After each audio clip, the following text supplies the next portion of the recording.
class. I'm coming to you from my backyard today, where I'm here to talk to you about the linear plot structure. My hope is that as you start your drafts and bring them to a state of completion for your peers, you're thinking a little bit about how to move that 10-page story forward, okay?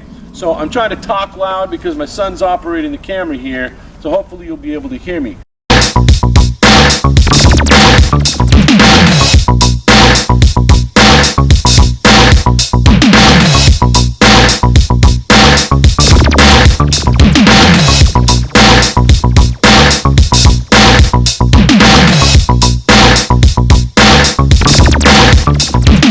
Stories that y'all are going to work are going to follow a pretty standard formula in terms of how the story moves forward, and it's going to look something like this.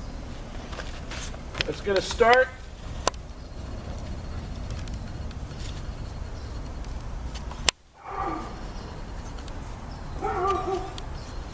with some sort of initiating event, okay? Something that's going to set things in motion.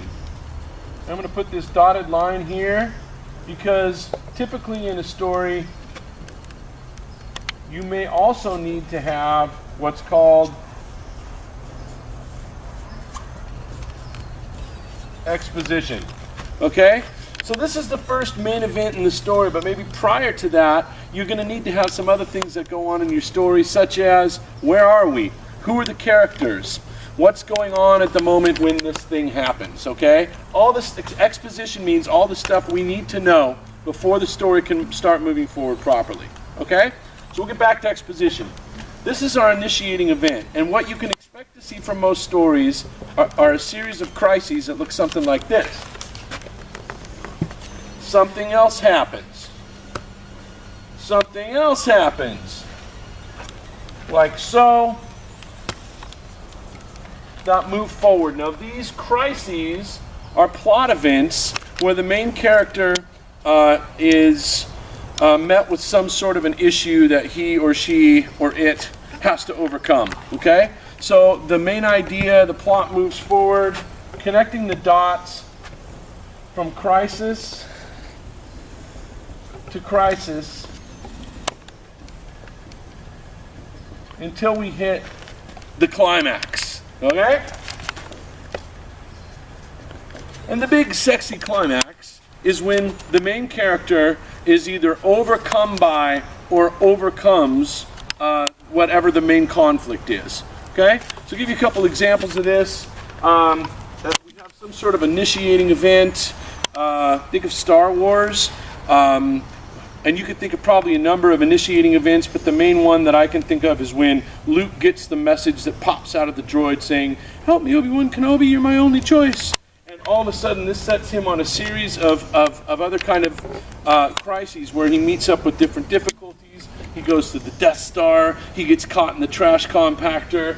They, probably before that, they have to go to the horrible cantina, the terrible hive of scum and villainy, and these different things keep happening to Luke until up at the end here of Star Wars, he finally faces the Death Star, destroys the Death Star, and after that we've got this sharp drop, and we've got what's called the denouement, or denouement, and I know I spelled that wrong, but you can look up the spelling for your own satisfaction if you like. But typically after the climax there's a sharp drop in the action and we get whatever we need to get to basically make the story feel closed, okay? So if this is our typical plot structure for a short story, you've got an initiating event, a series of crises, and a climax. I wanted to say a little bit more about the exposition and the denouement. Oftentimes when you write a short story, because the short story is compressed, you won't have much denouement. The climax will happen, the main character will be overcome by the conflict, and fade to black, we're done, okay? And that's okay, you'll read short stories in which that happens. Same with exposition. A lot of times a whole bunch of establishing information at the front of a story is bulky or obnoxious. And you want to jump right into the action with that initiating event. So what you'll see happen is along the way, at certain junctures, you'll have the almighty flashback. And the purpose of the flashback is to provide that exposition, okay? The information we maybe need to know about how things got to this place for this person, about how these two met, about what had happened prior to this to get things so crazy. And those happen throughout the story as flashbacks rather than exposition at the beginning, okay? So that's another way to structure your story, a series of crises interspersed with flashbacks. Sound easy? Hopefully it will be for you. Good luck.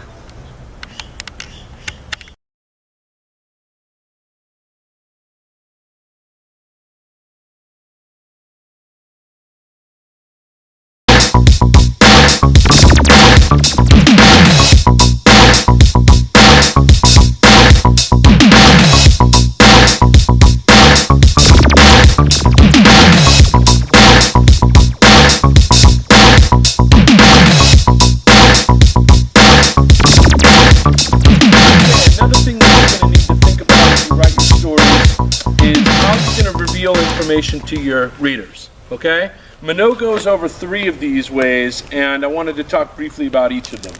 So the first method is the worst method, and that is direct exposition, okay? And this is essentially the writer coming out and saying, Jeremy was a naughty boy, okay? You're telling the reader directly, you're asserting something, and it's done with not an awful lot of style, not an awful lot of panache, and the reader is expected to just trust that this is the way it is, okay? So if you need to fill in the blanks on some information, direct exposition is one way to do it, but it's a little cheap, okay? Second way is through dialogue. And that dialogue is a lot better. You have a couple characters talking in the story. Maybe it's the teacher and maybe it's the mother. And the teacher and the mother are having a conference, and the teacher says to the mother, I don't know if anyone's told you or not, but Jeremy is an awfully naughty boy. Okay? Now that's a better way maybe to bring this information about, because do we trust the teacher? Do we get to see the mom's reaction? Does she already know this? How is this going to play out? The character can be a reliable character or an unreliable character, but the information's out there in front of us one way or the other. All right, and the last and best way is through action. Action's the best way to offer this, and here's why. It's that old dictum of showing, not telling, all right? If you're showing your reader something, you are demonstrating Jeremy's naughtiness. What might be a way that you do that? You show Jeremy in the act of being naughty. What naughty things might Jeremy be doing? Maybe he's rifling through his parents' drawers when they're not at home. Maybe he is outside smoking in the greenhouse, God forbid. Maybe Jeremy is lighting firecrackers and cherry bombs and throwing them in the toilets at school. My point is, if we see Jeremy doing these things, what do we say? We're smart readers and we say, Jeremy is a naughty boy. 3 different ways of revealing the action. If it's up to me, you cross that one off your list right away.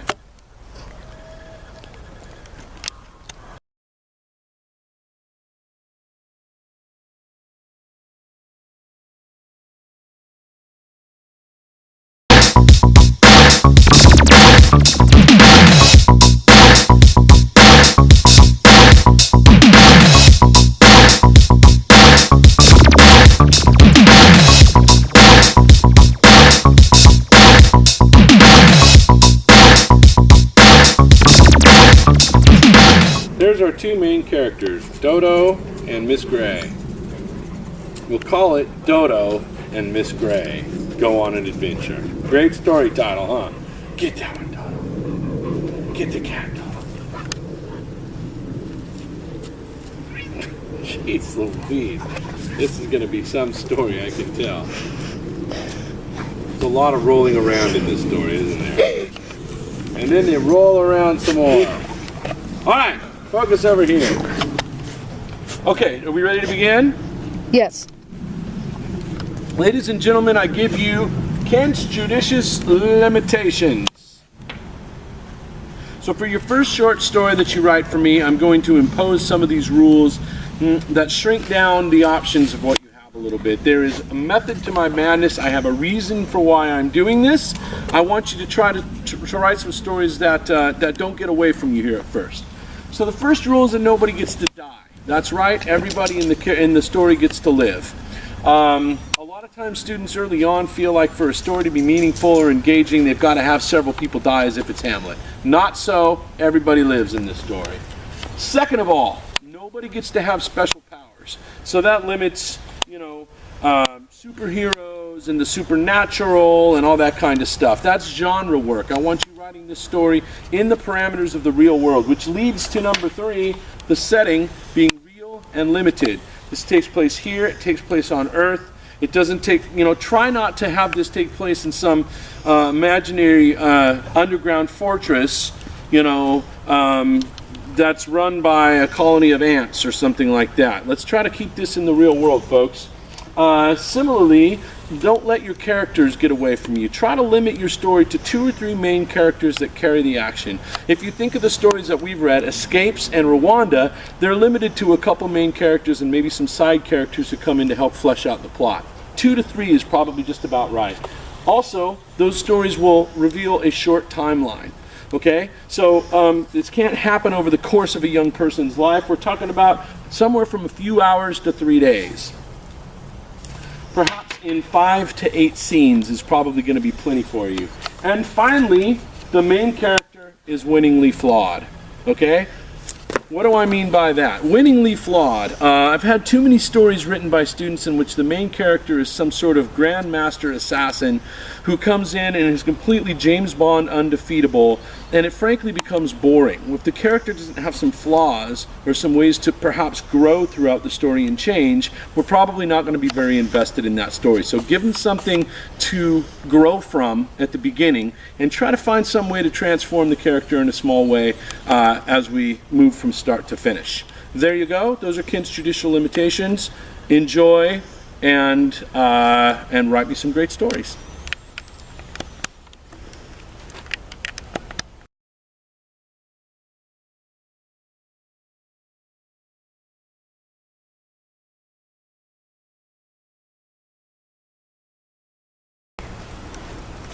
Here's what I think of Kent's judicial limitations. Oh, see, they won't even go away. They're staying right there. It's Sharpie, I tell you. Oh, that's better. Much, much better. There we go.